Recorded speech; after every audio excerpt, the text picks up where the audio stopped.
June 11. So June 11 பார்த்தீங்கன்னா making life beautiful டேங்கிறாங்க.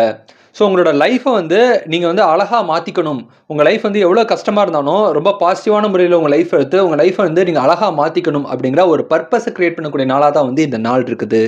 அதுமாதிரி இந்த நாளை பார்த்தீங்கன்னா இன்டர்நேஷ்னல் யான் பாம்பிங் டேங்கிறாங்க. ஸோ யான் பாம்பிங்கிறது பார்த்தீங்கன்னா ஒரு கைண்ட் ஆஃப் ஒரு ஆர்ட் ஒர்க்கு. ஸோ மரங்கள்லாம் பார்த்தீங்கன்னா மரங்கள் பில்டிங்லாம் பார்த்தீங்கன்னா அது மாதிரி ஒரு வித்தியாசமான ஆர்ட் ஒர்க் வந்து பண்ணுவாங்க. அந்த நிறைய நூல்கண்டை வச்சு பார்த்தீங்கன்னா நிறைய வித்தியாசமான ஆர்ட் ஒர்க் வந்து பண்ணுவாங்க. இந்த ஆர்ட் ஒர்க் வந்து யான் பாம்பிங் சொல்லுவாங்க. ஸோ இந்த ஆர்ட் ஒர்க்கை அப்ரிஷியேட் பண்ணுற விதமாக தான் வந்து இந்த நாள் இருக்குது. ஆமாம், இந்த நாள் பார்த்தீங்கன்னா சே ஹாய் டேங்கிறாங்க. ஜஸ்ட் வந்து நீங்கள் ஹாய் ஒரு முன்பின் தெரியாத மனுஷங்க ஒரு ஸ்ட்ரேஞ்சர் கிட்ட வந்து நீங்கள் ஒரு புதுசாக ஒரு பழக்கத்தை க்ரியேட் பண்ணிக்கிறதாகட்டும், அவங்களோட ரிலேஷன்ஷிப் வந்து மெயின்டைன் பண்ணுறதுக்கு வந்து இந்த ஹாய் டே வந்து செலிப்ரேட் பண்ணுறாங்க.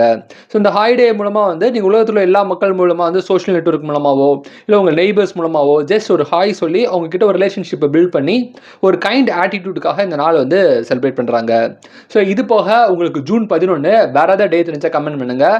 இந்த நாள் இந்த உலகத்தில் யாரோ ஒருத்தருக்கு பிறந்த நாளாக இருக்கும். உங்களுக்கு பிறந்த நாளாக இருந்தால் உங்களுக்கு என்னோட இனிய பிறந்தநாள் வாழ்த்துக்கள். So happy birthday to you. Thank you.